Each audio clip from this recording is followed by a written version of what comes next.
14 अप्रैल 2008 को अमरोहा गांव से एक लड़की अपनी बालकोनी से जोर जोर से रो रही थी। रोने की आवाज सुनकर पड़ोसी वाले उसके घर के पास जाके इकट्ठा हो गए। रात का करीब 2 बज रहा था जब शबनम नीचे उतरकर गेट खोला तो जैसे ही पड़ोसी अंदर घुसते के साथ पहली मंजिल पे गए तो उनका पैरों तले जमीन खिसक गया। वो जो मंजर देखा उसका होश उड़ गया।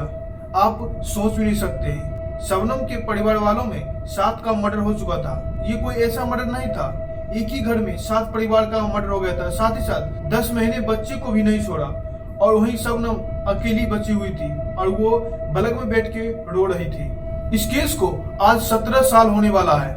आखिर शबनम के नाम सुनकर लोग आज भी इस गांव में खौफ खाते हैं। यहाँ तक कि इस गांव में जिसका भी नाम शबनम था वो अपना नाम चेंज करके दूसरा नाम रख लिया। शबनम का घर आज भी वीरान है, दीवार पे खून के छींटे हैं। आखिर शबनम ऐसा क्यों किया कि अपने घर के सारे परिवार को एक ही साथ मार डाला, यहाँ तक कि 10 महीने के बच्चे को भी नहीं छोड़ा। शबनम ने नशीली दवा लाकर सारे परिवार को पिला दिया पर बच्चे को नशीली दवा नहीं दिया। जब उसके सारे परिवार सो गए, शबनम अपने प्रेमी के साथ एक एक कर सबका गला रेत दिया। आखिर ऐसा शबनम क्यों किया? तो चलिए इस केस की पूरी सच्चाई जानते हैं। उत्तर प्रदेश के अमरोहा जिले के बाराखेड़ी गांव में शबनम रहा करती थी।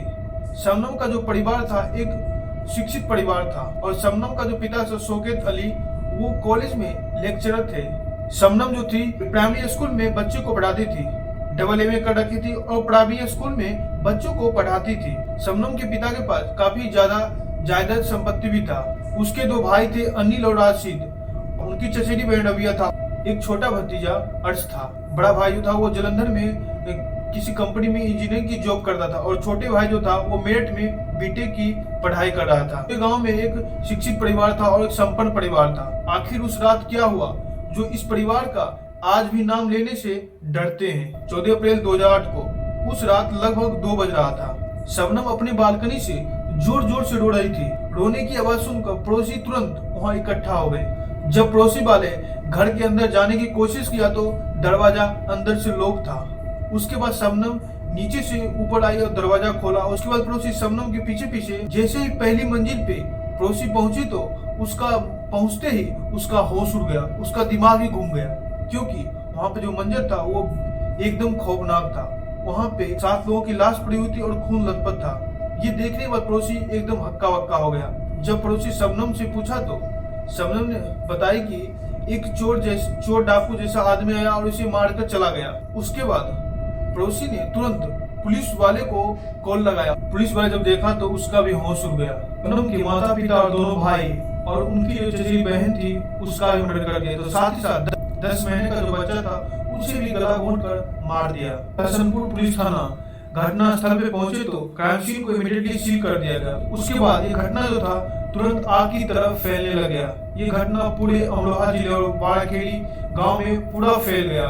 शबनम के घर के बाहर लोगों का जमावड़ा लग गया। लोगों के बीच पुलिस और प्रशासन के लेकर गुस्सा और भी ज्यादा होने लगा। कानून व्यवस्था और पुलिस सरकार के खिलाफ नाराबाजी करना शुरू कर दिया।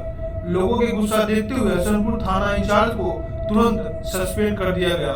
इस केस को इंस्पेक्टर RP गुप्ता को सौंप दिया गया।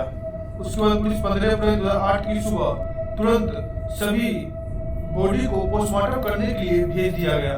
इधर शबनम का रो रो कर बुरा हाल था। जिस घर में 7 लोगों की मौत हो चुकी है, पुलिस फिर भी शबनम से बातचीत करने की कोशिश कर रही थी पर शबनम से बातचीत न हो पाए। फिर कुछ टाइम के बाद शबनम से बातचीत हुई तो पुलिस ने जब शबनम का बयान लिया तो शबनम ने बताया कि उस दिन ज्यादा गर्मी होने के कारण मैं छत के ऊपर सोने चला गया था। शबनम ने बताया कि पीछे वाले दीवार के सहारे आया और मारकर मेन गेट से चला गया। जब पुलिस ने पड़ोसियों का बयान लिया तो पड़ोसी ने बताया कि जब मैं रात को आया था तो इसका गेट अंदर से लॉक था, जबकि शबनम ने बताया कि सभी कातिल मेन गेट से बाहर निकले जबकि मेन गेट लॉक था। पुलिस जब इन्वेस्टिगेशन किया तो शबनम के हर एक बात झूठ साबित हो रहा था। पहले तो शबनम ने बताया कि दीवार के पीछे चोर आया, जबकि दीवार 14 फीट ऊंचा था। बिना सीढ़ी के कोई दीवार के ऊपर नहीं चढ़ सकता था। दूसरा नंबर, शबनम ने बताया कि गर्मी होने के कारण वो छत पे सोने चला गया पर छत पे कोई बिस्तर नहीं था। और उसके घर में इन्वर्टर और बिजली भी था। इसी दौरान पोस्टमार्टम रिपोर्ट आ गया। पोस्टमार्टम रिपोर्ट देखने के बाद ये साबित हुआ कि 6 लोगों की, जो 7 लोगों की मौत हुई थी, उसमें से 10 महीने का जो बच्चा था उसे गला घोंटकर मार दिया गया था और मारने से पहले उसे नशीली दवा दे दिया था। पोस्टमार्टम रिपोर्ट देखने के बाद यह साफ पता चल रहा था कि हत्या के दौरान कोई भी हाथापाई नहीं हुआ था। सबसे हैरान करने वाली बात यहाँ ये थी कि ये जो 10 महीने का जो बच्चा था उसे गला घोंटकर मार दिया गया था। उसके घर से नशीली दवा का खाली पत्ता भी मिला। इसी बीच शबनम का तबीयत बहुत ज्यादा खराब होने के कारण उसे डॉक्टर के पास ले गया। शबनम का जब चेकअप किया तो एक नई चीज सामने आई। शबनम जो थी उसके घर में 7 हफ्ते का बच्चा पल रहा है। इसी बीच उत्तर प्रदेश की सीएम मायावती 17 फरवरी 2008 को बाराखेड़ी गांव के शबनम के घर पहुंचा और शबनम को दिलासा दिया। इसके अगले दिन 18 अप्रैल 2008 को पुलिस के हाथ में एक बड़ी कामयाबी लगी। जब गांव वालों से पुलिस ने पूछताछ किया तो एक नया चीज सामने आया। गांव वालों ने बताया कि शबनम और सलीम के बीच प्रेम संबंध चल रहा है। शबनम ने इस रिश्ते के लिए अपने घर से बात किया था, पर शबनम के घर वाले इस रिश्ते से सहमत नहीं थे। उसके बाद पुलिस ने शबनम का कॉल रिकॉर्ड चेक किया। कॉल रिकॉर्ड चेक किया तो शबनम शाम के 7 बजे से लेके रात के 2 बजे तक ये दोनों एक दूसरे से बातचीत करते रहे, पर यहाँ पे 7 से लेके 2 के बीच 31 मिनट का गैप था जब इन दोनों ने कोई बातचीत नहीं किया था। इसी बीच शबनम और सलीम मिलकर मारने का प्लान बनाया। प्लान इसलिए बनाया कि पहले नंबर तो शबनम के परिवार इस रिश्ते से खुश नहीं थे। दूसरा नंबर शबनम अपने नाम से सारा प्रॉपर्टी करना चाहते थे, इसीलिए इसे मारने का पूरा प्लान बनाया। शबनम के दोनों भाई छुट्टी से गांव आए थे, पर कुछ दिन बाद शबनम के दोनों भाई वापस अपने काम पे जा रहे थे, पर शबनम ने कॉल करके उन दोनों को फिर घर बुलाया।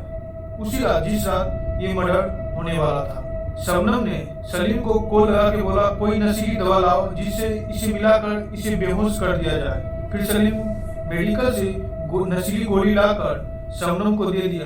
जब उसका परिवार सोने गया तो उसके बाद शबनम चाय बनाकर उसमें नशीली गोली मिला दी। शबनम का भतीजा अर्श जो था उसे नशीली दवा नहीं दी। इसके बाद सारे लोग बेहोश हो गए तो शबनम ने सलीम को कॉल करके घर पे बुलाया। सलीम अपने साथ एक कुल्हाड़ी लाया। उसके बाद वो शबनम के पास जाता है और एक एक कर सबका गला काट देता है। काटने के बाद सलीम जो था वो कुल्हाड़ी लेकर एक पास में ही पानी में फेंक देता है। उसके बाद सलीम को एक कॉल फिर आता है। शबनम बोलती है कि अर्श जो था वो छूट गया है, आओ इसे मार दो, पर सलीम जो था वो मना कर देता है। फिर शबनम जो था वो अपने हाथों से अर्श का गला घोंटकर मार देता है। घटना को अंजाम देने के बाद 18 अप्रैल 2018 को पुलिस ने सलीम को 14 किलोमीटर दूर गजरौला से गिरफ्तार किया। पहले तो सलीम कुछ नहीं बता रहा था। जब पुलिस ने अपनी तरीके से पूछा तो वो सारा बात उगलना शुरू कर दिया, जैसे कि मैं आपको पहले बता चुका हूँ। उसके बाद पुलिस सारे सबूत और बयान को इकट्ठा करने के बाद शबनम और सलीम को अदालत ले गया। 2010 को इसे rare of the rare case घोषित कर दिया गया। सलीम और शबनम को फांसी की सजा सुना दी। फांसी तो अभी तक नहीं मिला, पर 2023 में वो बरेली के सेंट्रल जेल में बंद था। वीडियो वॉच करने के लिए धन्यवाद।